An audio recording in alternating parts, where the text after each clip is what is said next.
Ruthie from FS Securities. We are an education as well as an information company on the Gold Coast in Queensland, Australia. And every morning I go through what happened overnight and see exactly how the market moved and try to forecast what we may likely to see on our market and the overseas market the next few days.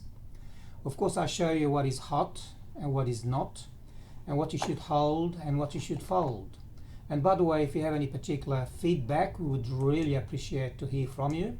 So please review the presentation, rate it, and share it if you like. Okay, well, overnight and from around the globe, we start with the Dow, where we've seen the Dow going up 165 points. That's a further increase above what we've seen the day before, where we've seen 0.6% higher. And the S&P 500 was also up by nearly 0.6%, and the Nasdaq was up by 0.2%. In Europe, the StoxX 50 index, which comprises most major European markets, was was down 1%. In London, the FTSE 100 index was down 1%. And in Germany, the DAX was down by 0.5%. And in Japan, the Nikkei 225 index was down also by 0.6%. However, in China, the Shanghai index was up 0.5%, adding on the 0.23% higher the day before, and another increase another day before. 3 days in a row with increases. On our market yesterday, we were down 81 points. However, that actually takes a lot of the increase that we've seen the day before. We've seen 154 points higher the day before and 23 points the day before that. And the futures this morning are showing that the market most likely will open very mild or 7 points higher. And that is representing 0.1%. Gold had a good rise yesterday overnight, $27. That's a big jump compared to yesterday morning, 1,842 versus 1,870. And we've actually been promoting gold for a number of weeks. So if you followed what we've been telling you, hopefully you'll be making some money.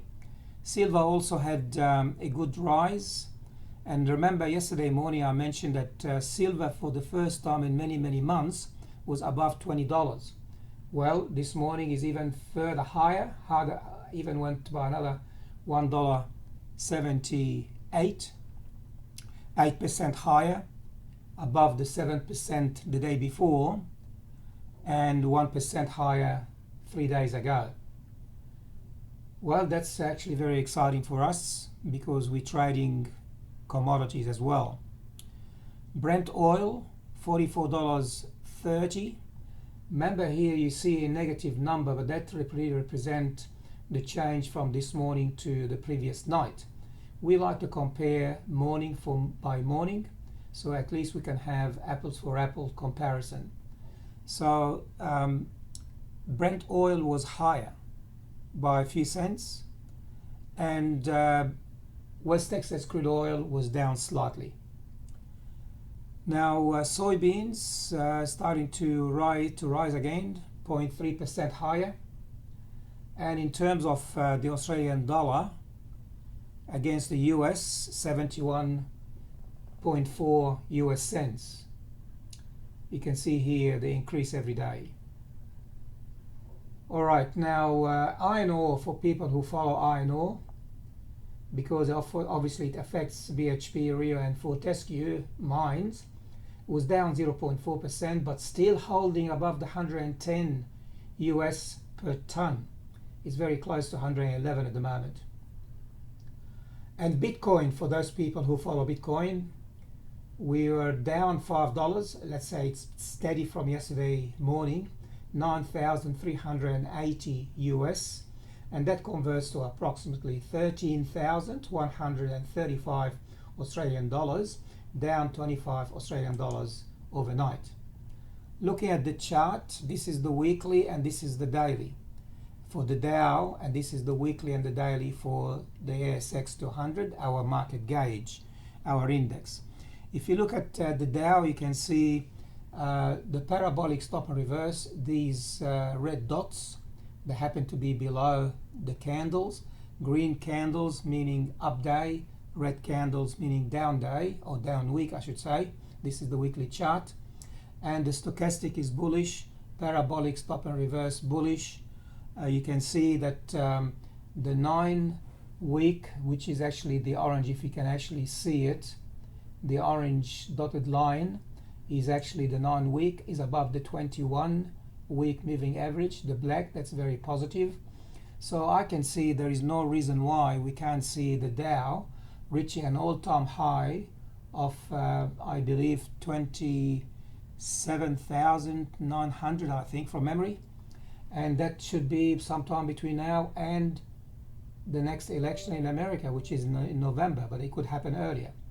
In terms of the daily, the good sign is that all those daily candles happen to be above the 200-day moving average, that black solid line. That's very bullish for the long term.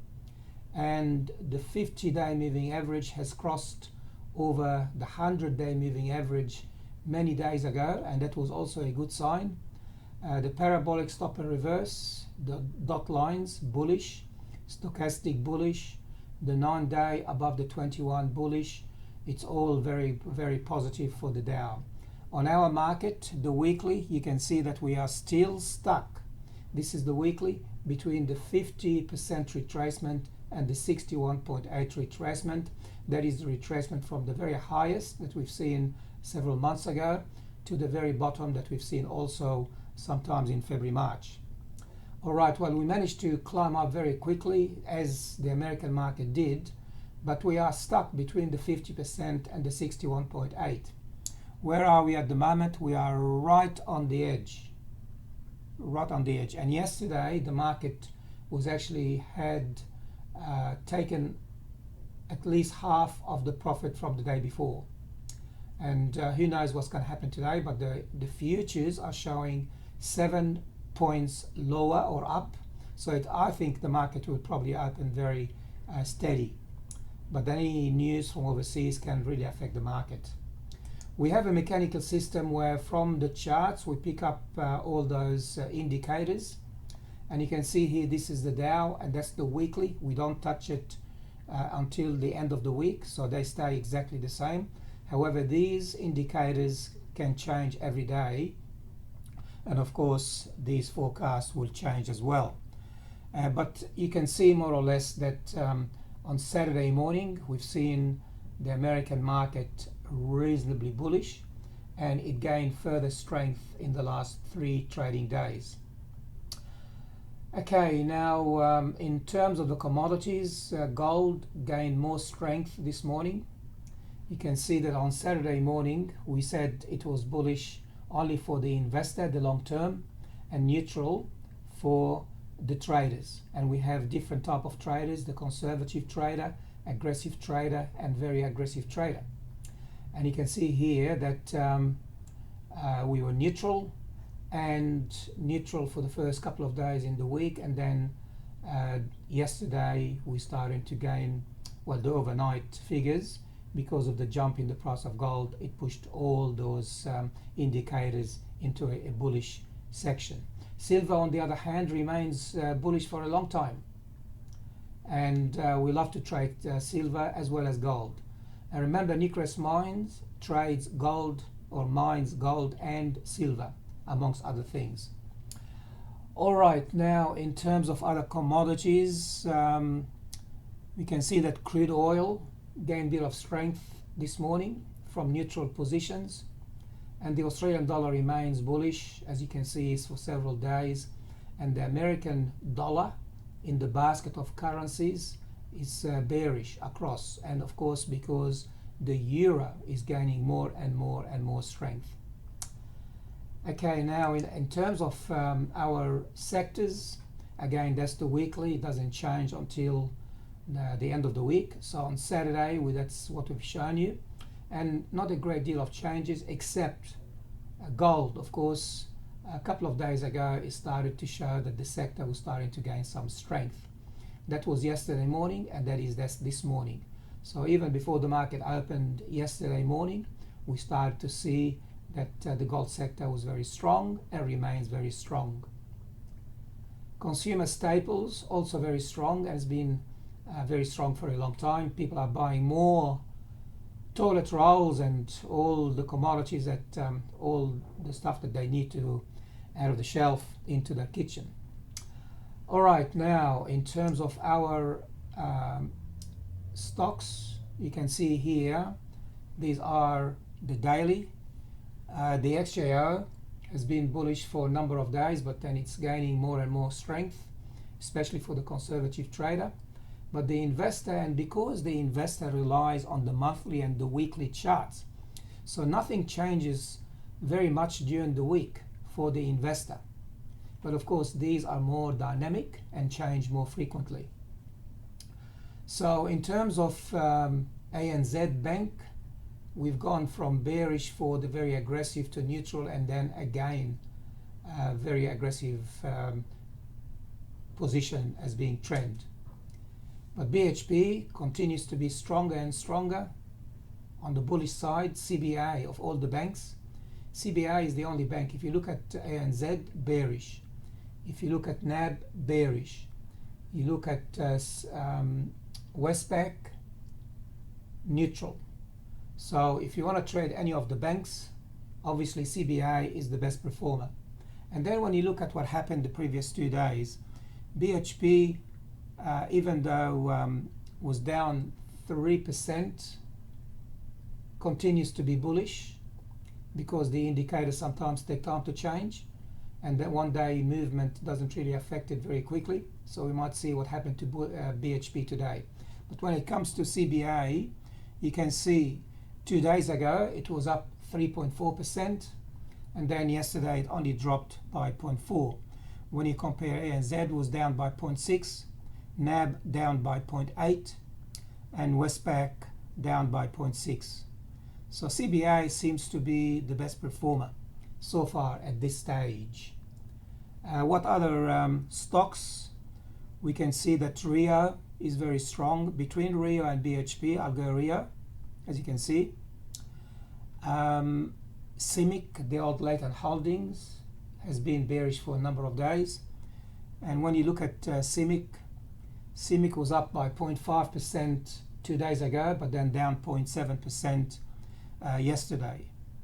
Again, this presentation will actually be placed onto the website, on our website, which is www.fssecurities.com.au. So go to the website and you can actually review this particular presentation. Again, we like to look at volume. You see, the last couple of days, even though we had more advances than decline 2 days ago, and then more declines than advances yesterday, but we've seen the volume is very encouraging. People are really buying and selling. So the mums and dads are out in the marketplace. So we like to actually compare what happened in terms of trends and look at the volume at the same time. And this is the last 5 days. Every 5 days we look at the advances versus decline, and even though we had decline yesterday, overall the last 5 days we've seen more advances than declines. Okay, now in terms of yesterday, we can see that Resolute Mining was up by 13%, but this is the first time in many days that we've seen Resolute coming up. When you look at those companies that are highlighted in yellow, there are companies that had 2 consecutive days of rises. So Santos, for instance, was up 2.3% yesterday. And then if you go to across the other side, and you can see Santos was up by 3.5% the day before. Okay, so these are the best performers, you know, the most active companies with volume as well as rises. So if you're interested to look at any of those companies, Again, I said that this would be on our website shortly, but very quickly you've got Challenger, Sezzle, Oz Minerals, Live 360. I've never heard of this company before, but any Downer EDI, Treasury Wines has been appearing for a number of days, but not only the day before. And I mentioned Santos, QBE, Saracen, Newcrest Mines, Woodside Petroleum, Evolution Mining, Northern Star, and Goodman, all companies that happen to be well performers, especially with the gold sector. Okay, announcement today. We can see overnight, we can see that the crude oil inventories was a lot higher than expected. They expected a decline in oil because of the activities in America, but however, there are more oil in the ground, and that's not really good for the price of oil. Announcement today where we're going to have at 11:30 the NAB quarterly business confidence. There is no expectation, so we don't know exactly what to expect. And tonight we've got the unemployment claims. They think that it will be 1.3 million new claims for unemployed people, but that will be, depends. If it's lower, the market will shoot up. If it's much higher, it will actually push the market down. So this is an interesting announcement. In terms of day before and results as well, well, we can go down here. We can see Canada, US, existing home sale. I guess that's probably an exciting thing. They had 4.7 million existing home sales versus 4.77, which was expected. Crude oil inventories, we already mentioned it. And also in terms of our market, the retail sales yesterday was up 2.4% positive. However, retail sales at the moment is being offset by what's happening with the extra dollars that people have in their pocket because of the unemployment support, job creator and job keeper. So that's probably we'll have to watch and see what's the next one coming up with. Now, in terms of the market, we scan the market every day to see which stock had increase in the price and increase in the volume. What we do, we look at the moving average across 50 days of volumes. We look at the volume each day for 50 days and we work out the average, the moving average at the end of the 50 days, and we compare that moving average with what exactly happened. So here, for instance, you can see QBE had 6.8 million transactions every day on an average, and yesterday it had 11.5 million, and the price went up by 1.6%. So again, it's important to compare the price increase with the volume. On the downside, we've got Horizon. That's amongst the top 50. Here, though, these are top and down for top 50, and then we look at the mid cap. So if you want to go short on Horizon, the price was actually down by nearly 5%. And look at the volume.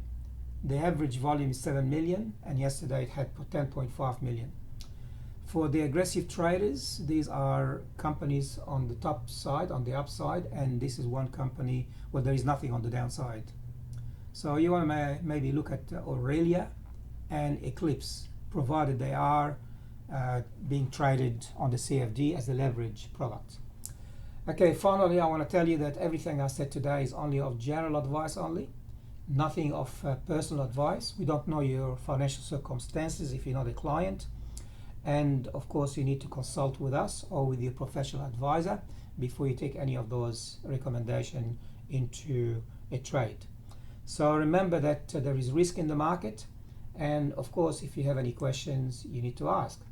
And if you're going to ask, these are our details. You need to write to me, george@fssecurities.com.au. FS stands for full service. george@fssecurities.com.au, or you can ring my mobile. If you're ringing from overseas, you ring 61, that's the country code. You don't need the 0. 61 411 259526. And of course, those people who are local, you text me or you send me or you call me on 0411 259526. Okay, happy trading, and I hope you make some money.